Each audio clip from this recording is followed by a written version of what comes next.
And so it's really topical to have my friend Fiona, who is not only the author of the book on Putin, and I say that having written a book on Putin, your book is better, Fiona, and by a long way, and particularly read the footnotes in the Putin book because they are extremely informative. But also you survived the Trump White House and you made a huge sacrifice, I think, going into the Trump White House. And many people said, what on earth are you doing going to work for that appalling man? And it was really because he was so appalling that you were so important there. And when we said in the introduction, you were the voice of reason and conscience, you're one of the pegs that held down the tent of American constitutional order and decency at a time when a very strong wind was blowing it away. So it's not only Americans who are grateful to you for that. And then there's this book, Nothing for You Here, which both tells the story of your odyssey in and out of the White House and up to Capitol Hill and back again, but also has a much bigger narrative arc, which is the story of how you moved from Bishop Auckland to through the British higher education system to North America, and memorably were asked by, was it Tony Blair, how did you get here? And I think you replied, I came by bike. Is that right? I came on a plane. You came on a plane, yes. But the most startling thing I find in your book is the story of how America, a foreign country, was able to offer you a career ladder that you wouldn't have had in this country. And I think everybody in Britain who reads your book should feel ashamed and embarrassed by the fact that the obstacles that were put in your way were rungs on the ladder when you crossed the Atlantic. So I want to stop talking now and ask you some questions. And first of all, I want you to just give us a potted summary of the. This is being live streamed, by the way. Oh, is it? Okay. I'll have to be careful. Yeah.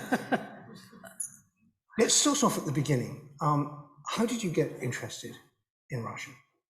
Well, look, it was all about timing. First of all, I just want to say how great it is to be here and actually to see many friends as well as new friends that I've just made, standing around the edges, and at such a momentous time. I mean, I don't think any of us could have foreseen where we would be today, especially our friends from Ukraine. I mean, what a terrible situation. Although, as we say, Cassandra is the patron saint of analysts, like Ed and I, and unfortunately many people here also saw the trajectory that we're on, but we couldn't have exactly predicted entirely how it would turn out. And I feel in many respects, it gets back to what the question you've just asked me, we've gone full circle.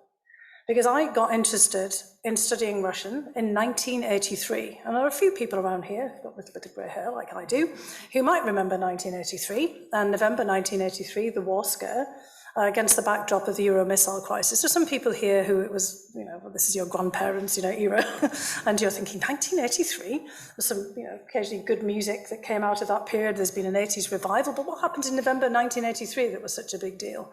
Well, it was actually, as we now know from the opening up of what was previously classified documentation, both in the UK and the United States, that we really were on the verge of a nuclear exchange. This was Europe's version of the Cuban Missile Crisis.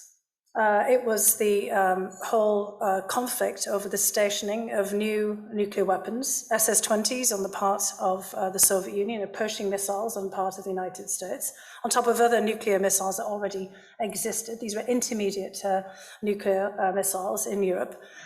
And basically, the Soviet Union was putting Western Europe, and especially the United Kingdom, in jeopardy, and threatening a nuclear strike that would basically take out life as we know it right here. And it turned out that Queen Elizabeth II had even prepared a speech for her fellow Britons, bemoaning the fact that we were all in a fallout shelter or living through nuclear winter and nuclear Armageddon. I was about to do my A-levels at the time. I remember sitting around in class and saying, well, what's the point? We're all going to die in nuclear winter. And we would have basically instructions sent out to us about what to do if you heard an air raid siren. Some of you might remember this. And it wasn't duck and cover like the Americans have, where they get under the school desk. We were told to look for a ditch if we were outside and lie in it. I could think to myself, well, for how long? I mean, particularly if it's nuclear winter, how long ago, what kind of ditch? I mean, is there any specification? Or to find, a room, that didn't have any windows. And I lived in a little semi-detached in a, 1960s housing, development up in the northeast of England. And the only room that we had, with no windows, was the cupboard under the stairs. And it was smaller than Harry Potter's. And I thought, how are we all going to get in? My dad said, we'll just get some very thick curtains and we'll pull them closed and just, ride it out. So these are the kinds of ridiculous things that everybody was thinking about. And I basically thought, well, this doesn't seem very practical. Maybe I should study Russian. And I had a great uncle who had basically been in World War II in the Merchant Marine. And he basically one day said to my father, you're Fiona's good at languages. I'd been studying French and German at school. And he said, I don't understand how the Russians have gone from being our wartime allies to wanting to bloody well blow us up. Maybe she should go and study Russian and figure it out. So that was kind of my mission, and I thought, well, why not? I should do that. Nobody told me I couldn't. And I thought, well, maybe I could become an interpreter for some arms control negotiations. And then, as weird fate would have it, I ended up getting a scholarship to go to study in the Soviet Union in 1987, 1988, just as Gorbachev and Reagan sat down and signed the INF Treaty, bringing an end to basically 10 years of the Euro missile crisis and all these fears that generated interest in Russia and all the kind of fears that many of us lived with. And now we've come full circle back again, because here we have Vladimir Putin saber-rattling, not just with intermediate nuclear missiles, Iskanders, that may be nuclear tipped in somewhere like Kaliningrad, but also threatening Ukraine with perhaps the use of a battlefield nuclear weapon.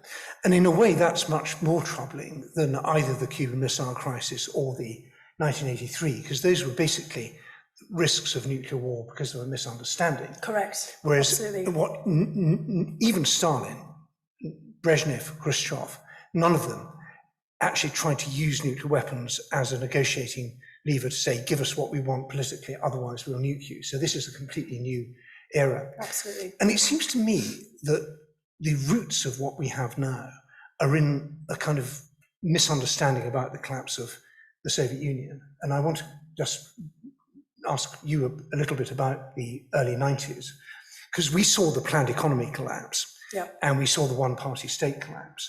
And I think many people thought, well, that's the end of also the Soviet empire. It's all collapsing together. And it seems to me that what actually happened was that the political and economic system collapsed, but the imperial thinking didn't.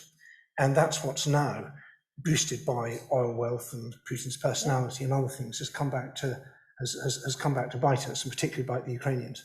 That's spot on. We've got... So we won't disagree. Yeah, I'm not disagreeing, but I'll elaborate on it a bit, because look, imperial thinking is not unknown standing in these kind of hallowed halls. It's not in this building, but next door just a little bit.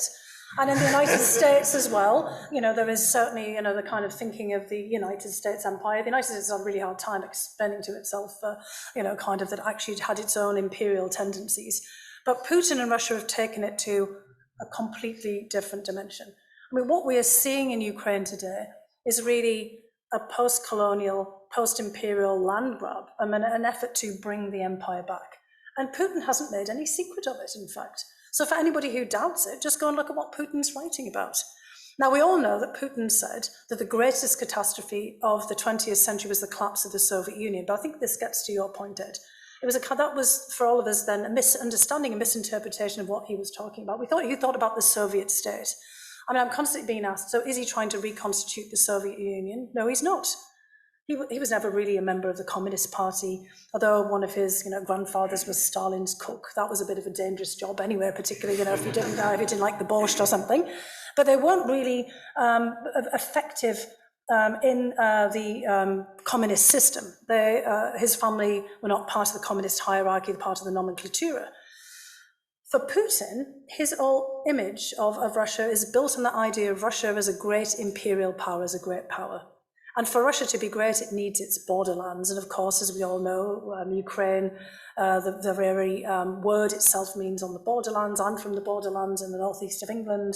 Lots of walls were built, kind of basically demarcating us off from the Scots and the Picts and all the people a little bit further north.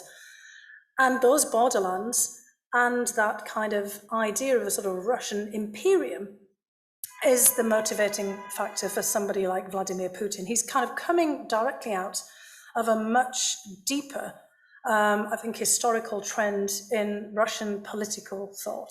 In fact, if you read some of the essays that Putin has written, they seem very reminiscent things that Russian nationalist thinkers were actually writing in the 1900s, in the late Romanov period. There's nothing new in this. And Putin actually, if you pushed him, would probably say that the other great catastrophe of the 20th century was the collapse of the Russian Empire. And in many respects, he's trying, as he often says, and he said this even around this invasion, when he basically went on a tear about Lenin and the Bolsheviks and the 1920s, and then the creation of a Ukraine, of a separate entity of Ukraine as a republic in the Soviet Union, that Lenin, the Bolsheviks made mistakes. They brought down the Russian Empire. They severed away Russian lands. And he still thinks today of Ukrainians and Belarusians as being Russians in the old imperial sense of white Russians and little Russians. And he's laid it all out for us in multiple essays. So he's exactly thinking along these lines. Yes, because the Tsar used to be called the Tsar of, his formal title was the Tsar of all the Russias, wasn't it? That's right, all the Russias. Yeah. You had an absolute ringside seat, both in your think tank career, but then in government. I think you must be almost the only person who did Russia in both the Obama and the Trump administrations. I certainly can't think of. And in the Bush administration. And in Bush, yes. Well, yeah. So you've had this kind of roller coaster of different approaches. We had the look into his eyes and got a sense of his soul. We had the Obama reset, which I'm sure you've got some views on, and then the Trump, why can't we all be friends approach. And I'm wondering, when you look back at those years, what was there a particular thing you think, gosh, that would be one thing we really should have done differently? Was there any kind of fulcrum where we did something dramatically wrong? My candidate would be the 2008 Bucharest summit, which I think where we got the worst of all worlds. That was kind of one of the issues that I would have focused on. But look, the other thing was the reset was framed by the Dmitry Medvedev presidency. I mean, people have forgotten that Dmitry Medvedev was actually president of Russia for a while, for 4 years. Nominally. Nominally, exactly. And Putin was always there at his shoulder, just, kind of watching over and seeing what he was doing at all times. And then, Dmitry Medvedev has had probably the strangest resume of anyone there, because then he, kind of disappears off to be prime minister and people forget he's there. And he's been on the Security Council, and he suddenly kind of gets chucked out at different points to make statements as a kind of a mouthpiece for Putin, but it's not really clear what his role is. And that was part of the mistake that we made, sort of losing a sense of the continuity in the system, of the central role that Putin himself was playing in all of this, and not really understanding the thinking of Putin and many of the people around him, which fed into some of this historical imperial thinking. Because, at the very beginning of the Putin presidency, of course, a lot of people saw a much more pragmatic Putin. I wouldn't actually say that it was inevitable, to be honest, to get to this particular point. But there are certain things that happen along the way. As you mentioned, the Bucharest summit and offering an open door to Ukraine and Georgia without a real membership action plan, a real perspective on it, thinking about the security guarantees might have been part of it. Misunderstanding the way that Putin was thinking about NATO. He thought that NATO was really an affront, an insult to Russia. It's really kind of more about giving everybody a different perspective than it is really about the military terms of this. It's kind of suggesting a different imperial context or a different framework for countries that he thinks belong to Russia. And there's also in kind of our ways of thinking about Putin and Russia and the people around him, of not really kind of fully understanding the way that they see the world. Remember that Angela Merkel said Putin lives in his own world, and people thought, well, that means that he's somewhat deranged. Of course not. No, it just means that he has a completely different perspective. And we've actually thought that the Russians were converging with us, when really there was a kind of a negative convergence in some of the ways that we were doing business with Russia in particular. That was, of course, the feature of your book on the new Cold War, which is about the kind of the corruption and the way that we kind of were running after Russian money, and a kind of assuming that because Russians wanted to live here in London, the oligarchs and the kind of the business class, that they were becoming more like us, and not really realizing that they were still very much the servants of the state, managing assets for the state, and thinking about Russia as a separate society, separate civilization, and separate entity. Yeah, I think the two, I slightly disagree with you on Putin, I think, because I thought he was bad from the very beginning. And to me, having a former KGB guy being made first prime minister and then president of Russia and greeted with acclamation was as alarming as it would be to have a former Gestapo or SS officer taking over Germany. And so I was probably rather in the extreme minority of Moscow correspondents in the late 90s, early noughties, who was very critical of Putin. But I think this other point is absolutely central, that we thought Russia was becoming more Western, because superficially it looked a bit, Moscow was looking more and more like a Western city, and other big Russian cities were looking more Western. They had McDonald's and all this sort of thing. And I think what we missed was the way in which the kleptocracy was actually doing a different kind of convergence. It was corrupting our political class. First of all, with the Caviar Express in Moscow, and then with the bankers and lawyers, accountants and grifters and fixers and PR people and others in Western countries, particularly here in London, who were basically on the Russian payroll. And that created a kind of political weight, which has distorted our decision-making, and was one of the reasons, I think, why we were so slow to realise how sinister and dangerous Putin really was. Well, this kind of gets into that, initial point that you said, because look, we also mentioned, and in the earlier part of the questions, about the fact that in many respects, the relationship with the Soviet Union was a bit more stable, including on the nuclear front, because there were checks and balances. There was a party, there was a Politburo, there were systems and there were rules. And when Putin comes in, all of those are kind of thrown out the window. And it's, you can take the guy out of the KGB, but you can't take the KGB out of the guy. He becomes the person who's basically risen to power through the dark corridors, and there's no one to check and balance him because of the nature of the Russian political system. The president is at the apex, this vertical of power. There's no party system to anchor him. The parliament isn't anything other than a rubber stamp. And the only thing that is any kind of check beyond the Russian constitution, which really gives the president immense powers, is the popularity, the kind of having to periodically take his position to be voted upon by the people, to be acclaimed, in other words, and to be given kind of popularity. And the fact that he is the kind of person that he is, who his whole business was manipulating people, as he said, working with people, trying to kind of figure out how you turn somebody into an asset and how you try to get your own way. The fact that there's no check and balance in their system is bad enough. But then we didn't enforce our own checks and balances. And when I say that I don't think it was necessarily inevitable where we got to today, we could have done a lot more to stop this. In other words, we could have pushed back. We could have made it much more difficult for the Russians to sue people like Catherine Belton, for example, for the FT when she wrote Putin's People, or to get titles and kind of basically kind of take over control of this town financially and things like that. And we could have pushed back when they did things. I mean, big mistakes that were made. For example, when Litvinenko was poisoned with polonium, which would come down like a ton of bricks. Same with Skripal. I mean, actually, we did start to react. But I mean, I was in the NSC at the time making phone calls to Europeans saying, look, what if this happened in X town, Salisbury equivalent, in your country? And there was enough Novichok in the vial to basically kill 4,000 people. And remember, a British citizen, Dawn Sturgis, died. And I said, keep saying her name, because the Russians did kill someone. This was not a casualty-free effort. It was a brazen assassination attempt. They did not care. We should, each time that something like that happened, we did come down hard after MH17, but there was just too much of this is just a flash in the pan. Same after Georgia, when the Russians invaded Georgia. The Russians anticipated that we would do something more than we did. They were really very nervous. I mean, I know this, I was in the National Intelligence Council at the time. They were waiting for us to respond, and we didn't really. And so every time Putin thinks he can get away with doing more. And that's how we end up to this point, because we could have created constraints. We could have pushed back. I mean, you were speaking out about this for years. I mean, going back to the book and, much earlier, many people have been. And people have been turning, basically a blind eye or a deaf ear to this. The Germans, I mean, how long has the United States been basically haranguing the Germans about energy pipelines? Since the 60s, 70s and 80s, when they first came into place. All of the debate about Nord Stream 2, well, there was Nord Stream 1 that people have forgotten about.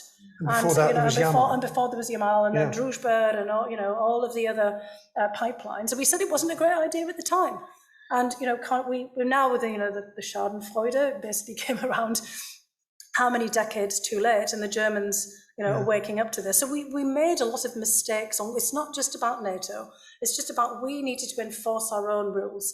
And instead of, that's what I meant about convergence, instead of convergence in a positive way, it ended up being a negative way, because in the pursuit of billions or the pursuit of economic and material interests, we threw our rule book out the window. And just in parenthesis, I should say that there is someone in the audience who's written literally the book on Germany's Russia John problem. Love, I had recommend John, stand up a moment. Hello. Exactly. Please buy John's book as well. It's really, really important. Tells the whole story. We'll get that out. It's and what's so infuriating about this, and it really makes me just so angry I can hardly speak, is that we made the mistakes and the Ukrainians are paying with their lives. And this isn't just some kind of academic thing about, well, maybe we should have handled our relations with Brazil a bit differently, or did we miss an opportunity in Africa, or why can't we get on better with France? This is the most enormous geopolitical toll in human terms of anything that's happened in our lifetime. I guess this probably, my mother remembers the outbreak of war. I'm not sure there's anyone in the room who's the same age as my mother. When I say the outbreak of war, I mean the Second World War. But this is the most absolutely convulsively destructive event, and it's going to have consequences that will shape Europe and the world for the rest of our lives in terms of the suffering and the trauma and the polarization and all the awful byproducts of it. And it happened because we weren't paying attention, because we were ignorant and naive and complacent and most of all greedy. Yeah. Look, I mean, I think we have to, also say that, the wars in Afghanistan and Syria and Iraq and, elsewhere have been, very jarring. And also there is a tie to this because the Russians watched how we behaved there.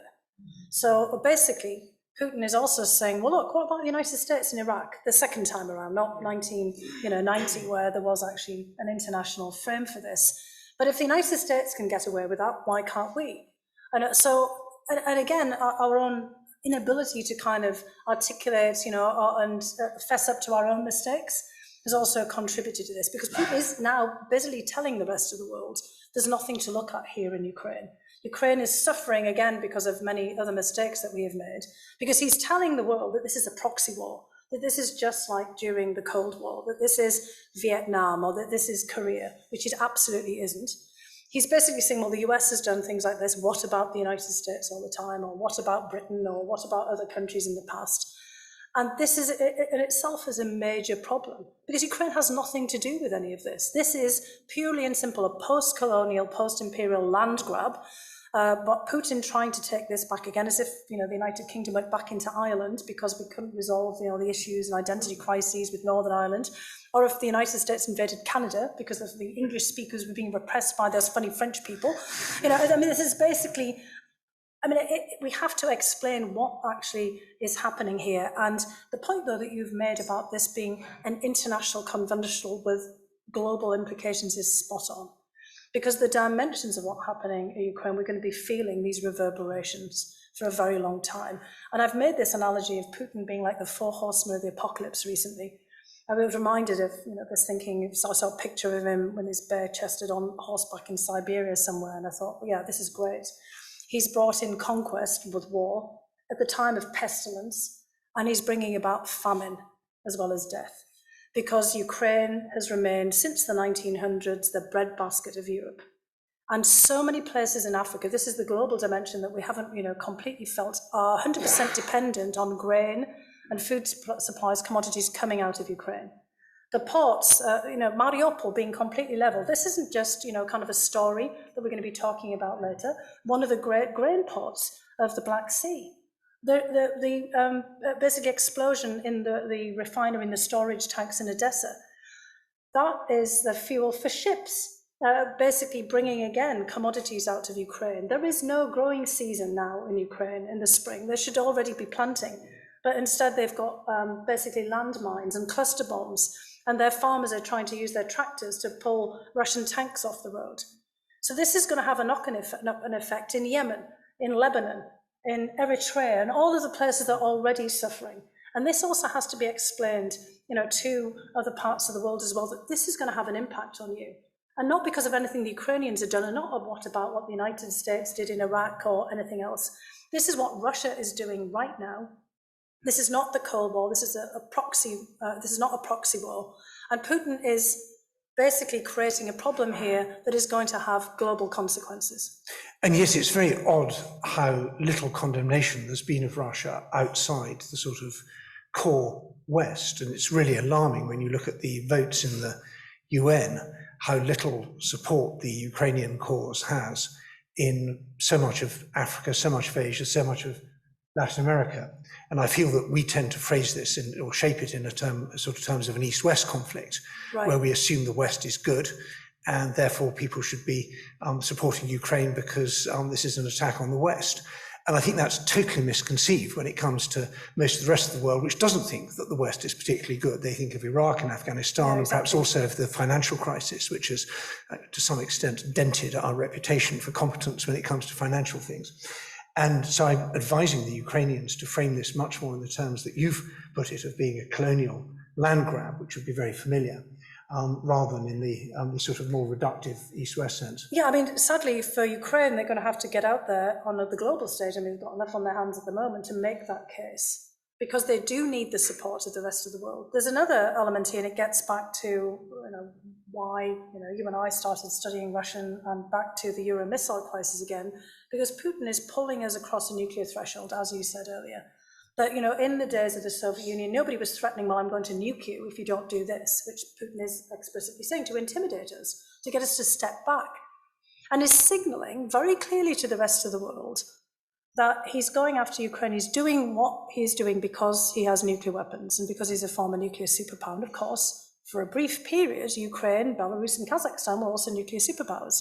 Because of the collapse of the Soviet Union, they inherited strategic nuclear arsenal, and we pushed them, the United Kingdom and the United States pushed them to give this up for good reasons in the early 1990s, and then we gave them assurances that they would be safe from any kind of predation and pressure.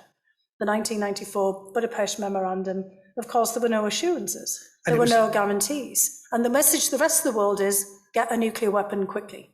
And what's so infuriating about this is that Budapest Memorandum was also signed by Russia, and it didn't have any footnotes in it saying this does not apply if you have a government we don't like, which is basically Putin's. Yeah, Putin basically said everything has changed now, meaning, I don't like the current set of circumstances. I know we hate making forecasts, particularly about the future, but if we look at where we are now, I see only horrible options, really. Defeat for Ukraine would be horrible. Someone needs to press a button to make idle TV standby, turn off on that. Ukraine's defeat would be awful. A stalemate of more of what we've got at the moment will mean more misery, more destabilizing flows of refugees, more awfulness. But defeat for Russia, which I guess we all kind of wish for, seems to me to be very alarming as well, because of this threat of escalation. What does Putin do if he faces a 1917-style military rot? Some people here may have seen the film Dr. Zhivago. There's a very good scene in that where the soldiers shoot their officers. I hope Putin has watched it with Russian subtitles. That if he seriously starts losing, either because of Ukrainian force of arms, because of his decay, he's made it very clear he'll escalate. How worried should we be by this? Is escalation just a bogeyman that we should stare down? Is there something we could do to rebuild our escalation ladder? Should we be pumping far more arms into Ukraine far more quickly? How do you see the likely courses of action and possibilities? Well, look, this isn't a bogeyman. Putin is definitely thinking through all of these things. And again, remember, during the Soviet period, the Soviet Union had a pretty impressive and robust arsenal of all kinds of nuclear weapons and biological and chemical weapons as well. And it was part of their doctrine to use them under certain circumstances, but usually when there was an existential threat that they faced. And Putin is the kind of person, if he has an instrument, he wants to figure out how we can use it. Polonium, Novichok, all the kinds of things that it wouldn't even occur to us to use, because he's doing it for effect. Why did he poison Litvinenko and basically Skripal and Navalny and all the other assassinations that have taken place? He basically just said to Russian opposition, anybody who's thinking of challenging him, I can get you no matter where. So he's already deployed for all of us, rhetorically, nuclear weapons to intimidate us, to get us to step back and have everybody rushing, for basically selling out Ukraine. So we have to bear in mind just exactly what he is doing here. And this is why, again, we need a really robust international diplomatic response to basically say, look, Putin is putting the non-proliferation treaty out of the window. We were supposed to have a review conference for the non-proliferation treaty in August. It's already been suspended twice because of COVID and all the kinds of other things that are happening here. And this is opening literally the Pandora's box of the nuclear frame again. We're going way beyond anywhere that we could even have imagined during the Cold War, because we were the nuclear superpowers. We had the P5.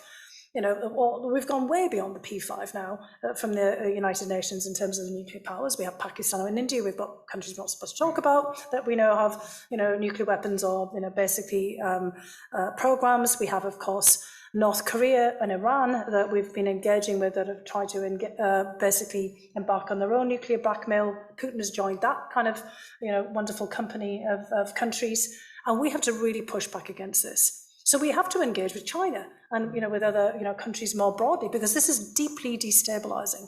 So I think this is why you see Japan and South Korea and other countries kind of responding so strongly to this as well. So I think the first thing that we have to do is to keep pushing on this international diplomacy and find a way of articulating to others why this is so dangerous, why this really is of global concern. Do the Emirates, for example, want to be engaged in a nuclear arms race with all of their neighbours?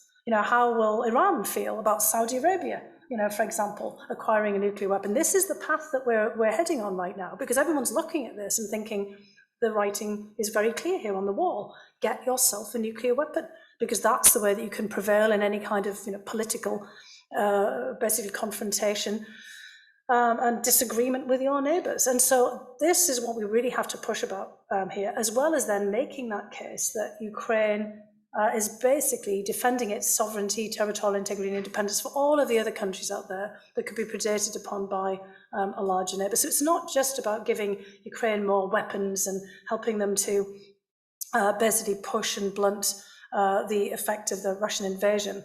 It's how we get the rest of the world to push back against this. And it's kind of reducing the ability of the Russians to prosecute the war, and including the information war, which they've been extraordinarily good at, because, as we've all said, they've already got the rest of the world convinced that this is a proxy war and the Ukrainians are somehow collateral damage and it's all about NATO or it's all about the West, or, this is just a kind of another playing out of the sins of the old imperial powers again. It is interesting, this information stuff. I've been very skeptical about the idea of information warfare being a thing on its own. It seems to me it's almost always something that is part of other influence operations. And I think you're absolutely right that Russian propaganda has worked in large chunks of the world, but it's also dramatically not worked in places where it used to. Like here. I mean, Ben Wallace, I actually have to give credit to the Defence Secretary. I mean, I was just really pleased when I saw his essay. Just, the rest was just calling out the Russians, and for what it is. I mean, that was actually quite. That was a very important, statement. For example. An icy calm has descended in the room because someone's praised a Conservative politician.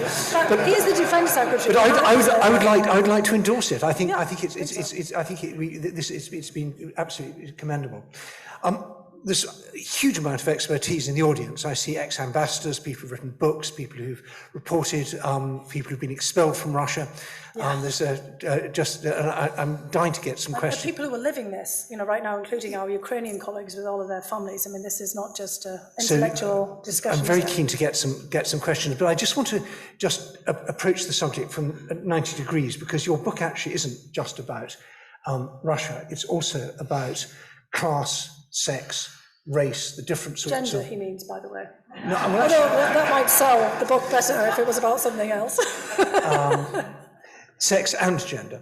But I just want you just to give us a brief account of in a way, which is the sort of central message of that part of the book, about how crippled Britain is by its system of social class, and how very different that was in America. Although, on the other hand, there were some other things that was quite bad in America, which were much more relaxed over here. So, Well, look, I mean, class is subsumed in the United States by race as well. I mean, there's a class dimension to all kinds of different things.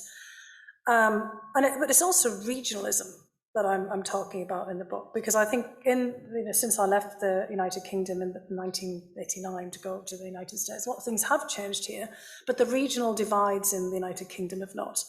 And that's also this case in the United States. And so coming from where I did in the northeast of England, growing up in the 70s and 1980s, at a time of massive dislocation and deindustrialisation. Look, I think a lot of people here forget that the north of England was dominated by nationalised industries. I didn't know anybody who worked in the private sector when I was growing up, apart from the people who owned the corner shop. The doctors, kind of nurses. My mother was a nurse, worked in the National Health Service. Everybody worked for British Rail, British Steel, British Coal.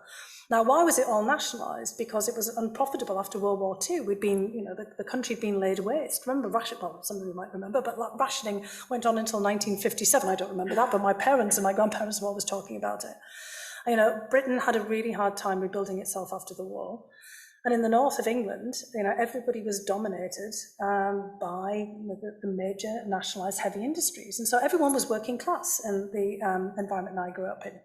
And then when, basically, obviously the coal mines started to close, much earlier than the 70s and 80s, 1960s, my father was a coal miner, lost his job over and over again because all of the local pits closed. You just moved from one to the next, however far he could walk or bicycle. Nobody had a car. I didn't know anybody with a car, mostly growing up as well. And certainly in my family, although neighbours and friends had them, it made it extraordinarily difficult to find a job.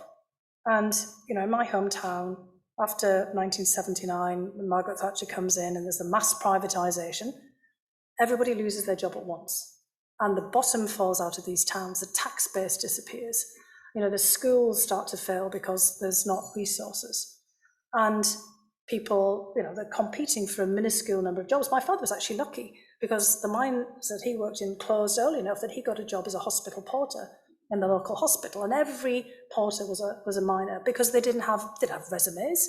They used to have people vouch for them for a job, and so they're only capable of basically doing manual labour because they have nothing else. They have no other skills, and the whole experience of growing up in that environment, seeing how wrenching it was, and the fact that no other industry comes in and people don't have the wherewithal to move, they don't have the qualifications, the education system is all geared towards the nationalised industries. What startled me was seeing the same thing in the United States, but also in Russia and the Soviet Union. And when I went to the Soviet Union, I thought, gosh, it's just like home. And it's one big, giant nationalised industry with central planning. And all the shops were boarded up, or rather, they were empty. At home, they were boarded up because there was no demand, because nobody had any money.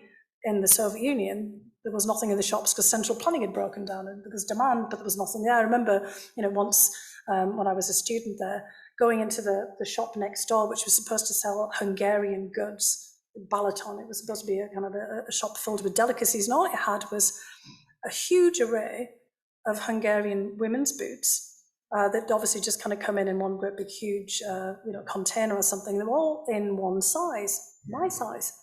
I bought 10 pairs and started thinking, I could just wear these boots the rest of my life. This is kind of amazing. But then I thought about it. This is a bit bizarre, isn't it? There's just, kind of one pair of boots in this shop. And this was, kind of the part of the problem. And it all just seemed very familiar.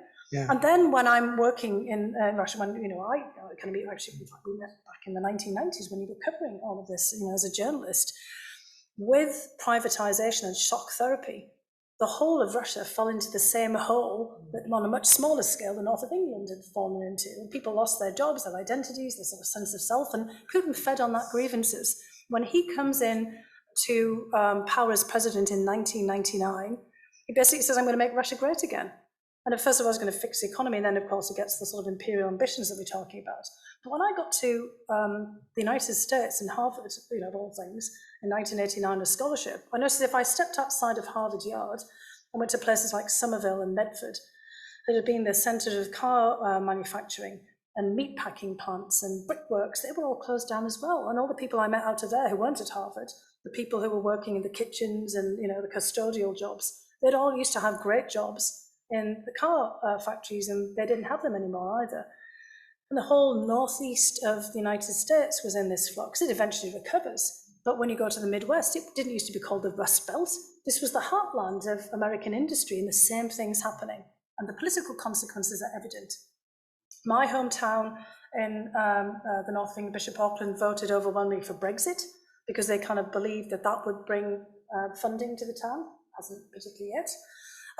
They, can completely change in, the last election and vote for a Tory MP after 100 years of voting for Labour, originally for the Liberals, but then they kind of moved to the Labour Party. Again, because they're kind of still wondering and hoping that somebody's going to do something. And if you think about what happened in the United States, in the 2016 election, Trump wins the election by 70,000 votes in the Electoral College, of course not in the popular vote. And they come from 3 counties in 3 states in the Rust Belt, in Appalachia and the places that have lost all of their industry and all of their jobs. And Putin, his entire base is the old Soviet Rust Belt. And why does Donbass become so much of a focal point, a flashpoint? Because Donbass was the old steel and coal area of what's now Ukraine, but in the old Soviet period. And County Durham, my home county, was twinned with Donbass going back to the 1920s. In fact, some of the deep mines in Donbass were basically created by Welsh miners, Scottish miners, and miners from County Durham. And when I was recently at home, one of the representatives of the Durham Miners Association showed me a book of the 1920s from a delegation of Durham miners and their wives, including this really formidable miner's wife. This is the 20s, kind of when women had only just got the vote. And the miners still didn't, there wasn't a miners' union. This was Durham Miners Association. They went off to the Donbass to see how they were doing things there. This councillor, Mrs. Errington. And, they have all of these incredible pictures of these, what were really a showcase coal mine in Donbass. It's like pretty pristine, not at all like coal mines in County Durham at the time. But there's these long threads and these, long connections. And all of these places are bound together because of the disappearance of opportunity.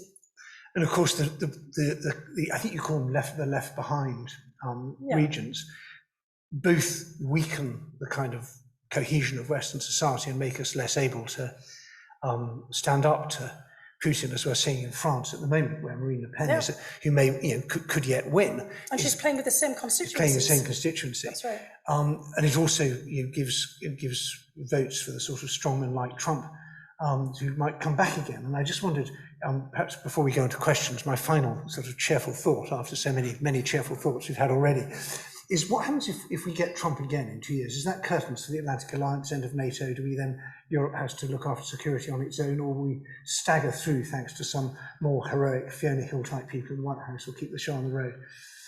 I wouldn't bet on that last point, because I think an awful lot of people will balk at the idea, going in again. I mean, it would then be very much dependent on, particularly when it thinks about the transatlantic alliance, about really what Congress thinks about that. We have to actually remember that there actually is a huge support in Congress, bipartisan support for NATO and for the transatlantic alliance, notwithstanding a lot of the politicking and the kind of partisan back and forth you kind of see in the kind of public arena, and there are many people here who I think would endorse that. But I do think that it sounds the death knell for Western democracy. And let me explain why. Because Trump could very easily win, and he could win again very easily in the Electoral College. And how many times then is an American election decided in the Electoral College and not in the larger, basically popular vote? And then you have to kind of ask about the feelings of disenfranchisement for millions of people who voted in a different way because of the arcane 18th century nature of the system. There's an awful lot of debate about this, and we know a few things about arcane 18th century politics here as well. But there is a kind of a different system for this. And the American presidency is a kind of a referendum. We all know how referendums go. They can sometimes not go in the way that people think. It's a beauty contest as well. It's about when I've asked some of my American nephews, who had voted for Trump, why did you vote? Some of the other guy's boring. I mean, it's because it's kind of, the excitement, the charisma, the kind of interest. It's not about, the issues, because, kind of people, because that's kind of what happens in a referendum and when you're having a system like this. But from the outside, people will look at this and think, what? The Americans have done this again? And, so what about their electoral system? And also, if Trump, wins in the popular vote, and he wins on the back of, having already said that he didn't lose the last election on the big lie, and the fact that, millions of people believe that the last election was stolen by Joe Biden, and we had the insurrection of January 6th, and the commission, the committee for January 6th that is still underway, have basically unearthed so much information showing how close the United States came to effectively having a coup by Trump, a self-coup, and him still being in power. This will be the kind of the death knell, I think, of a Western democracy, because there'll be a lot of people out there thinking, well, I could do this then, couldn't I, as well? Who needs term limits, and, who needs to kind of basically abide by the rules?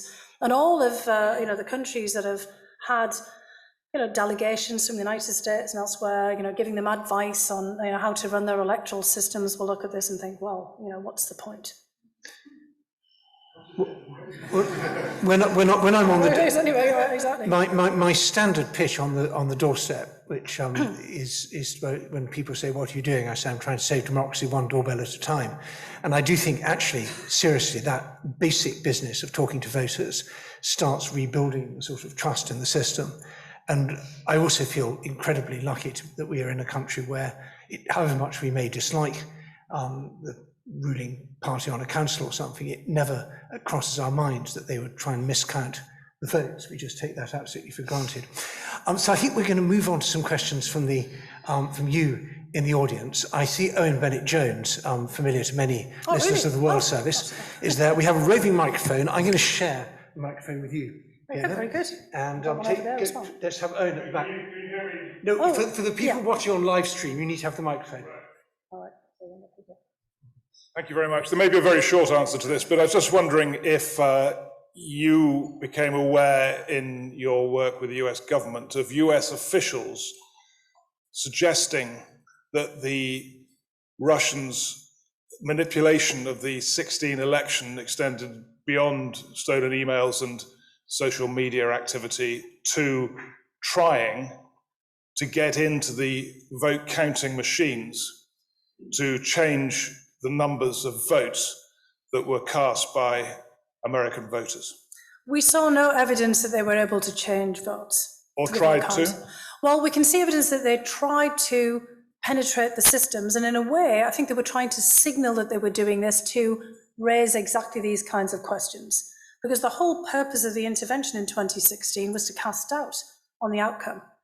And, we know that Putin did this as revenge for what he thought happened in 2011, 2012, when he returned to the presidency, sidelining Dmitry Medvedev.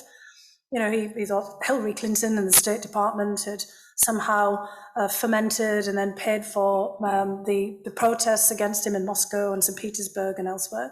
He was convinced that our efforts through things like IFES, the International Federation, I'm getting this wrong, aren't I, the acronym of electoral systems, or the National Democratic Institute and the International Republican Institute, and all of the activities that we were doing for transparency and getting out the vote, was somehow all intended to undermine him in some respect. And he wanted to push it all right back at us.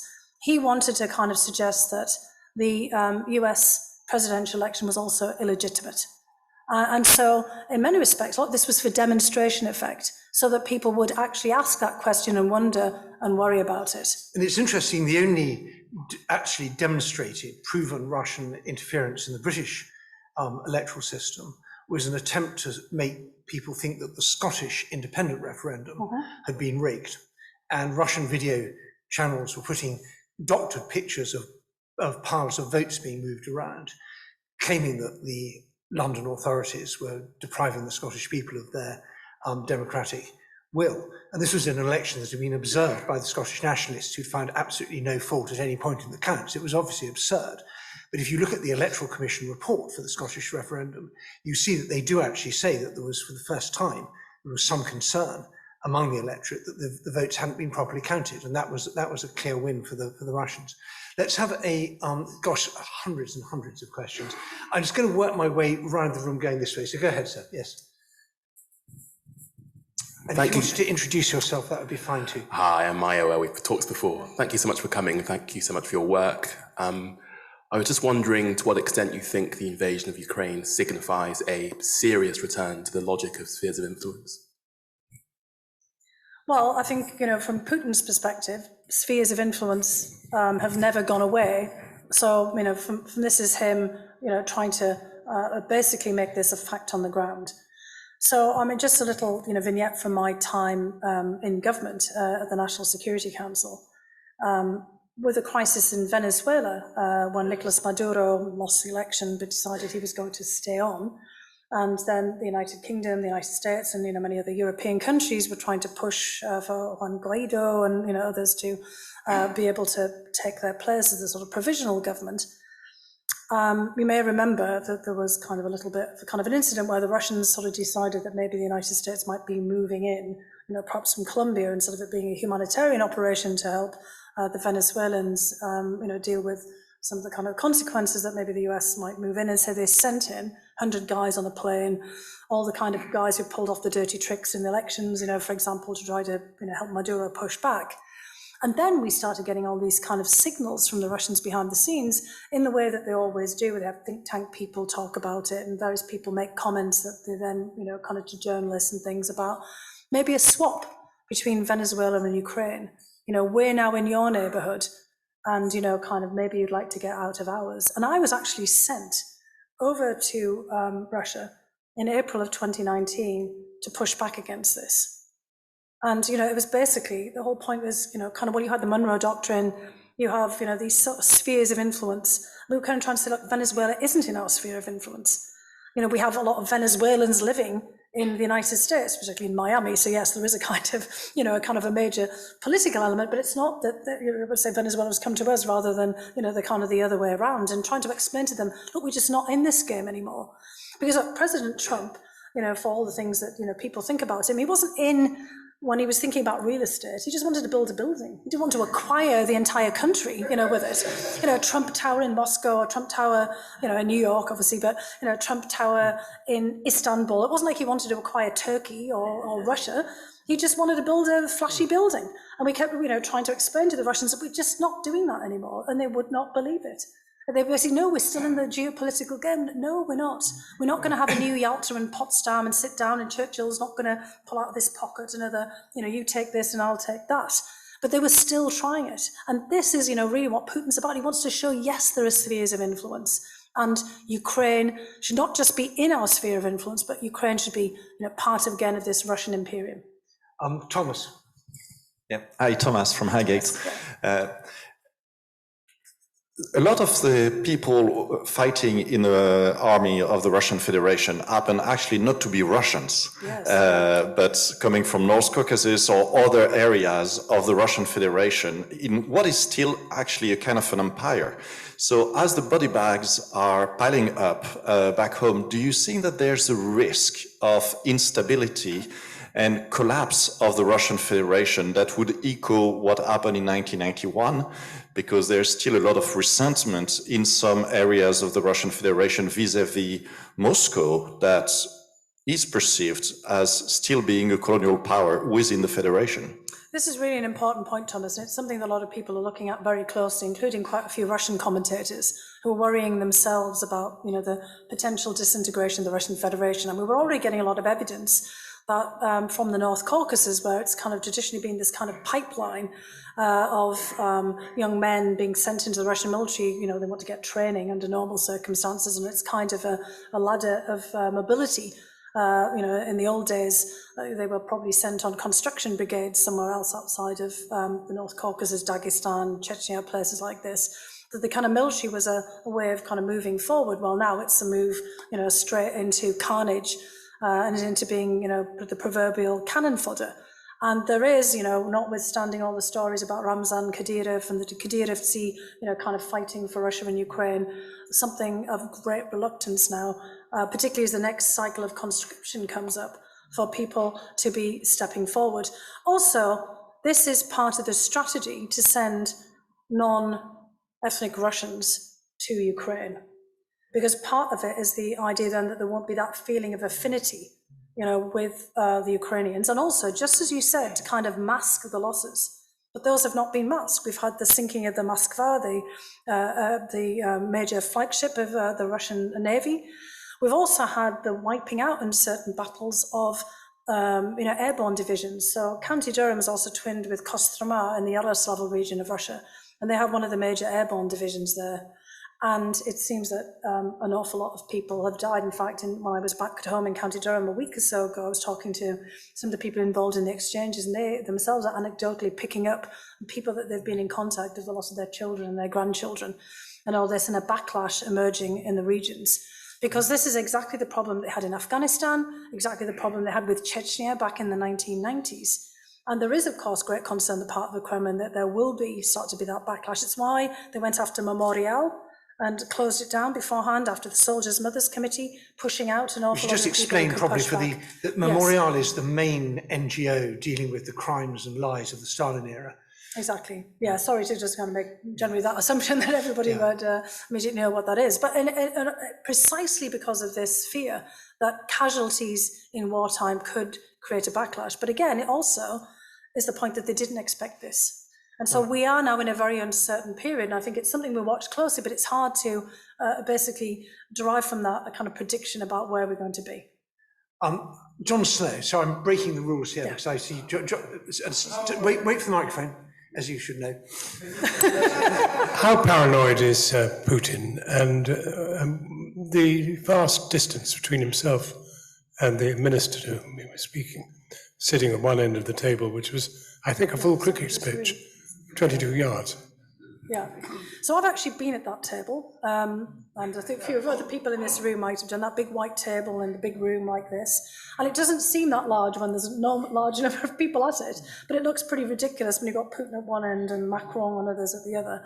And yes, it's a mixture of paranoia, but also, you know, when you start to think about the iconography of that, the kind of image making, for Putin, I think he thinks that basically showed power. Yeah.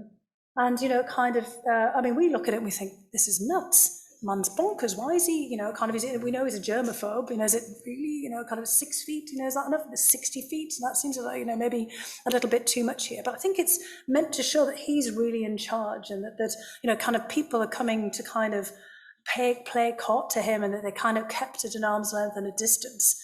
And that's kind of part of this, you know, symbolism that he's projecting here. I mean, I've seen that, you know, in action myself. But look, getting to that point of paranoia, absolutely, he's paranoid. I mean, we know that, you know, after 2011, after the Arab Spring and all the uprisings, he could not figure out how the United States or anybody else, for example, would let Mubarak be kicked out in Egypt and end up in jail. Particularly, I mean, everyone he knew Mubarak, you know, from the past, and he thought, well, isn't he close to the United States? The killing of Gaddafi, you know, when he was captured. You know, that Putin reportedly, and I think it's on good authority, watched that video over and over and over again. He has said publicly many times that he knows exactly what happens when you're on the losing side, you get put against the wall and shot. Obviously thinking about Ceausescu, Hitler in the bunker, Mussolini and, you know, the partisans and the lamppost. And I mean, Putin knows how this plays out and he wants to make sure that it does not happen to him. And look, that is why he interceded in Syria on behalf of Assad in 2015 to make sure that al-Assad did not go down the Gaddafi path. And Putin is quite happy to still be standing there amidst all of the rubble and the carnage of other people suffering, precisely because he does not want this to happen to him. We've only got 50 minutes left, so we're going to have some quick fire questions. And shorter answers. And very short answers. The lady over there, who's had her hand up since the beginning, and I'll take 2 or 3 together, I think. Thank you very much. Olesa Kromachuk, I'm the director of the Ukrainian Institute London. Thanks for your excellent discussion. Ukraine has just started to appear on the mental map of the world, a little bit late, but I spent the last 5 weeks explaining to journalists the difference between Russia and Ukraine, because that's what they wanted to know, to my surprise. Better late than never, I suppose. But the question to you is, what would you say is the most efficient way to explain to the world, and not just the collective West, the knowledge that exists in Ukraine is vital for us all over the world, not just that Ukraine is a breadbasket of the world, but also that there are resistance strategies in Ukraine, anti-colonial, anti-imperial resistance strategies, the understanding of a political nation that perhaps is worth learning about, and so on. It's still perceived as a small nation of 40 million, even though it's the largest state in Europe. Just be great to hear your opinion. Well, I think getting out there and telling these stories just as you've done it, I mean, I think we'd send you on the road to do public diplomacy. I think there is a great quote from Lucien Kim, who used to be the head of the National Public Radio Bureau in Moscow. And Lucien wrote a piece for the Kennan Institute recently, and it's just a great quote that Ukrainians are citizens of their country, while Russians remain the subjects of their ruler.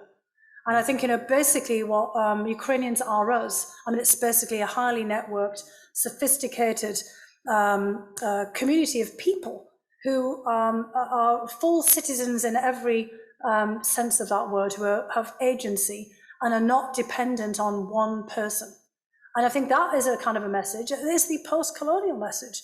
For the rest of the world, I think Ghana gets it, Kenya gets it. We've heard that from the United Nations. And I think Ukrainians, you have to go out there and be your best advocates. It's kind of, guilt by association of hanging out with the Brits and the Americans and others, for a while, getting out and, explaining that Ukrainians have been giving aid to the world, not just as the kind of breadbasket of Europe, but, Ukrainian pilots were doing a lot of the humanitarian relief in Africa. Everywhere you turn, it would be a Ukrainian pilot assisting, the kind of world and reminding people of the things that Ukraine has contributed in that way as well. Nicholas Beale in the front row, and then Susan Greenberg. Yeah. We have quick questions and then one answer at the end. I know a bit about China, almost nothing about Russia. And I wonder if you might be a little bit pessimistic about China. My sense is that they are really pissed off with the way things are going. They don't really care about the rest of the world like any big country. They don't like economic problems. They don't like energy prices going up. They definitely don't like it being shown that amphibious invasions aren't a good thing. Don't you think that there's a little bit more hope that China can act wisely in this? Because they do seem to be the one nation that Putin's genuinely worried about for good reason. Right, and then Susan Greenberg, so you have... Hello. Before I ask my question, I just want to say to Fiona Hill that I knew you were very knowledgeable and interesting, but I didn't realize how funny you were as well. So I just wonder whether, is there, on a positive note, is there a real opportunity over all of this conflict to renew the effort to discuss and explore and educate the general public about the importance of democracy? Because I've been quite shocked over the years at how little people know or care or are aware of the issues. And we talk about left and right, but really the key division is between totalitarian and democratic. Thanks so much, Susan. And then Christopher Peters. Yeah, that's very good. And I love that. I've been thinking about the spirit of 1863 breaking out all over again. Christopher. Fiona, you talk in your book about your trajectory, your career path. I was wondering if you ever met your Russian counterparts and got a sense of their career path and what they thought, and if it differed from the official line, what that might tell us, if anything. Gosh, three super questions. Question. Yeah. Well, look, with China, I think an awful lot of us are maybe engaging in that kind of same hope, wishful thinking. A lot of my China, I know I do this as well, but then my colleagues who are China experts, always then dispel my hopes and, basically cautioning that, of course, China doesn't really want the West to be united again, and is really very worried about all of the things that you've laid out there. And so, they can't really also afford to see Putin defeated. They want Putin also to be able to declare victory. And they are also not particularly thrilled by the way that, we have responded, because it's showing also, the dangers of having invested so much in, the rest of the world, particularly putting your bank reserves for your central bank in other places, and just the ways in which things can go wrong. However, perhaps if Ukraine can engage directly with Chinese in their public diplomacy, there are some other messages here. I don't want to kind of create more frictions with Japan, for example, but Ukraine itself was subject to brutal colonialism and occupation during World War II. Well, the things that we're seeing in Mariupol and Bichar and Irpin, the rape of Nanjing. And China itself, within the United Nations system, made a great deal about the importance of territorial integrity and independence and sovereignty. That's why the claims to Taiwan are really very important. And China was the single largest country investor in Ukraine. China's got nothing against Ukraine in the slightest. And there was also talk about, investing in agriculture in Ukraine because of, the risk of famine and, kind of problems in China as well.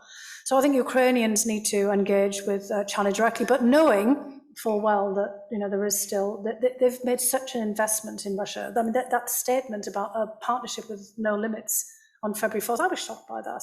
I didn't expect that the Chinese would go all in like that. Did they really know, what Putin was going to do on February 24th? Or did they think they'd be in and out and this would all be over and, they would be kind of reaping some of the spoils of this as well? Because China suddenly made itself an antagonist to NATO and to Europe as well. And in a way, they're now part of our security dilemma, not just, part of our economic and political dilemmas. And I think, that needs to be made clear too, maybe to push them in a different direction. In terms of, what you just said about an opportunity for the renewal of democracy, I think absolutely. And, I know that, Ed is running for office, as hopefully a member of parliament and, for particular the Liberal Democratic Party, but look, we can all be politically engaged. And I think that is also the message from this as well. I just want to say that irrespective of party and, kind of position, what Ukraine is showing us here is that this incredible civic engagement under duress, because everybody individually is doing something here, irrespective of what their background is. And I think that that's, what democracy is all about.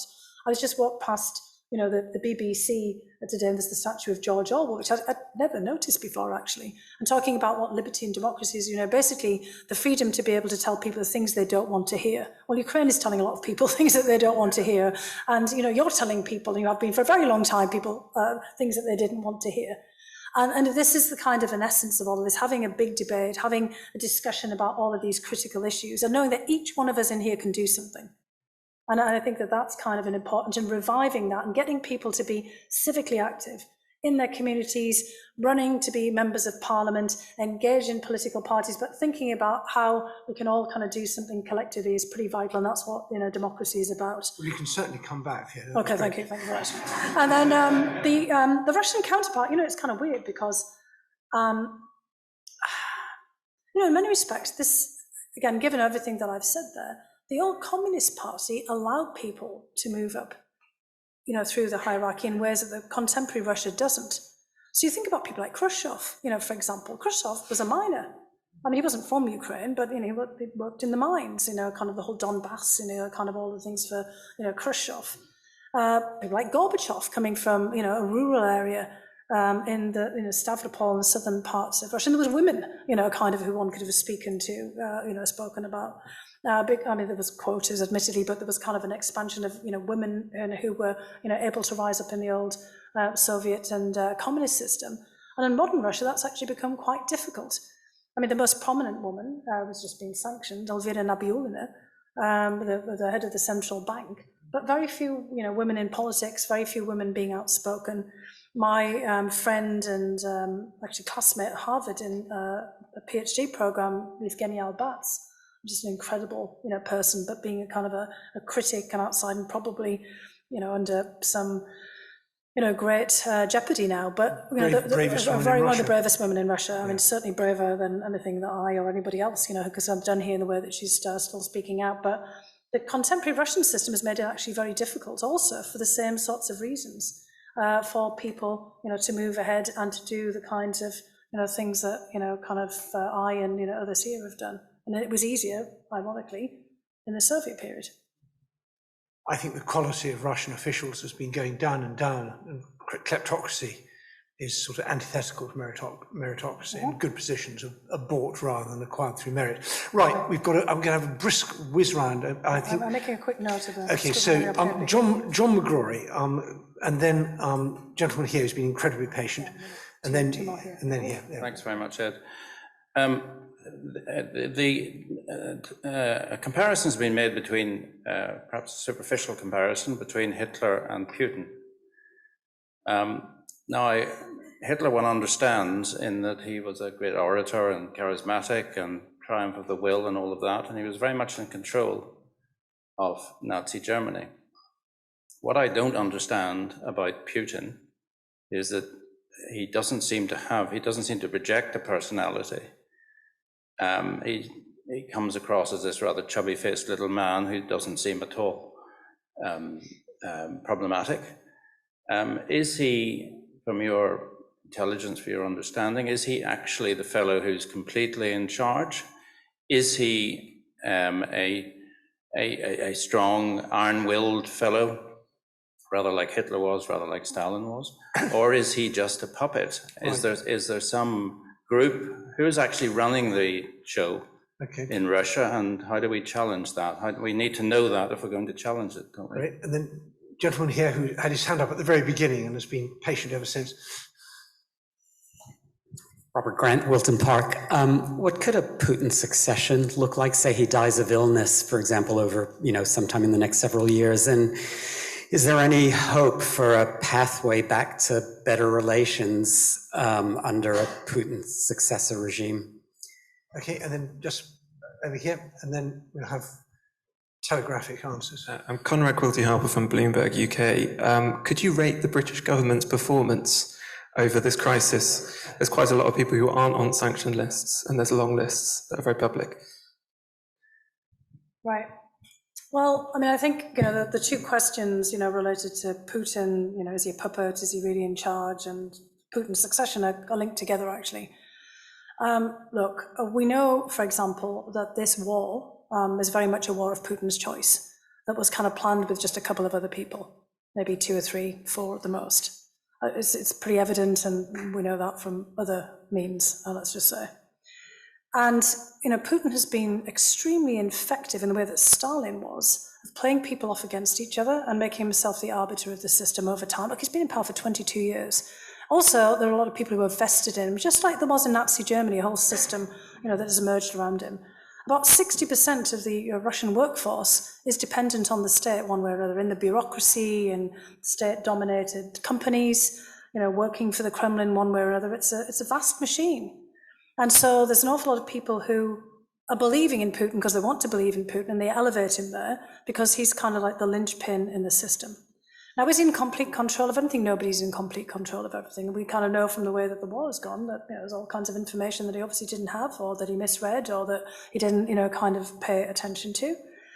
And this gets into the, the issue of succession. Putin was, of course, as you well know, selected by Boris Yeltsin, and a group of people around Boris Yeltsin who thought that they could control Putin, that they could turn him into their puppet, and he turned out to be, actually quite wily and quite adept at playing them off against each other. Putin has always said that his speciality was dealing with people, which meant blackmailing them, kind of manipulating them, being very careful about what he told one person over another person, and, building relationships with people. There's all kinds of stories about Putin that are very interesting that show just how very carefully he hid his true intentions and, led people to think he was doing one thing over another. And it looked like, at an earlier period, that Putin himself was looking for his successor. Look, he tried out Dmitry Medvedev for a while, didn't like what Dima, as he would put it, was up to, decided to kind of pull him back and step back in. And one of the reasons that he changed the constitution in 2020 to potentially stay in power to 2036 is because the obviously Operation Successor wasn't working too well. Because in the Russian system, if you kind of let people think that you're going to go somewhere, there's lots of other people who would like that position, and they might hurry you along. Russia has a whole history of palace coups and, as we know, kind of unfortunate assassinations. Putin's been doing some of these himself. And he wanted to make sure not just that he was not a lame duck, but not a dead duck. So basically, Putin wanted to give himself more time. And as you're suggesting here, what if he's ill? I mean, he's become the wild card in the system. Now, it isn't to say that it would, completely throw things out of whack. There is, a succession plan in terms of the, in case of emergency, break glass, pull this lever. You get, the prime minister or the speaker of the Russian parliament, and then you're supposed to get an election. But it does start to have, shades of Death of Stalin, the movie. One of the reasons that Putin didn't want it to be shown, because, that great, kind of Steve Buscemi, everybody running around everywhere, running into each other, killing the Stalin stand-ins, and, kind of general wondering who's going to, do what with whom. There could be some elements of this. Putin might not care because he'll be dead, he'll be out of there, and people are starting to worry that is his succession plan.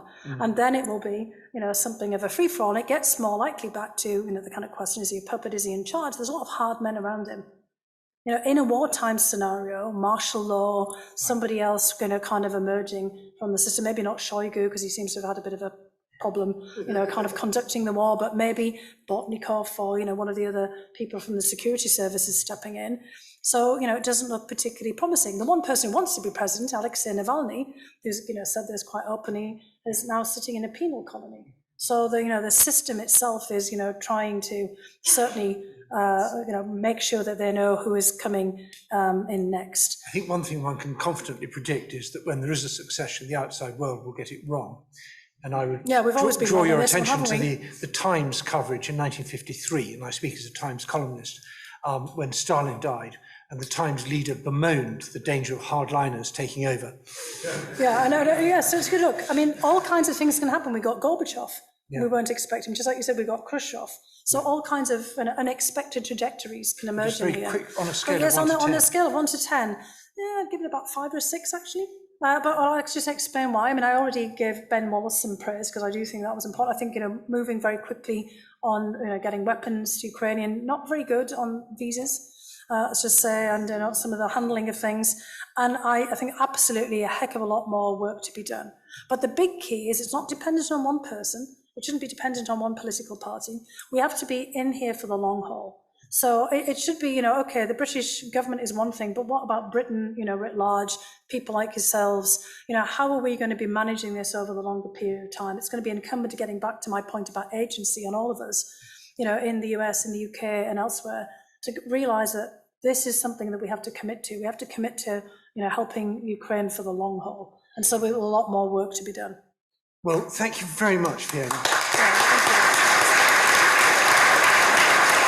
You can sit down.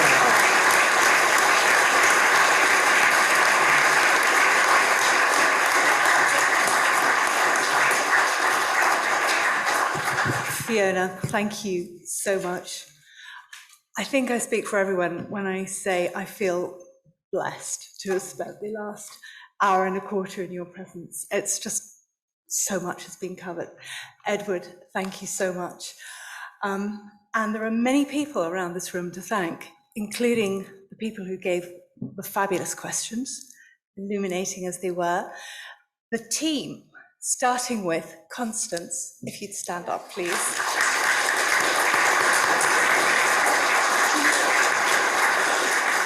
And Constance's family for managing microphones. Andrea, who does an invisible but fabulous job. Rebecca, our organizer, hiding behind the columns. The digital team, Martha and Christopher. And many others who've made this possible. A reminder, if you need it, and I doubt you do, that there's an opportunity to buy Fiona's book and have it signed by Fiona if you act quickly. And a reminder also that this is a fundraising event. We've had a call to democratic action, to embracing democracy. This is the way to do it, to support a really fabulous candidate for election to our parliament and to get involved, not just financially. Donations are hugely welcome. Tories have money, we don't have as much. Please do give, but also to be involved in the democratic process on the doorstep, involving people your network. Please do get involved. Thank you so much for coming.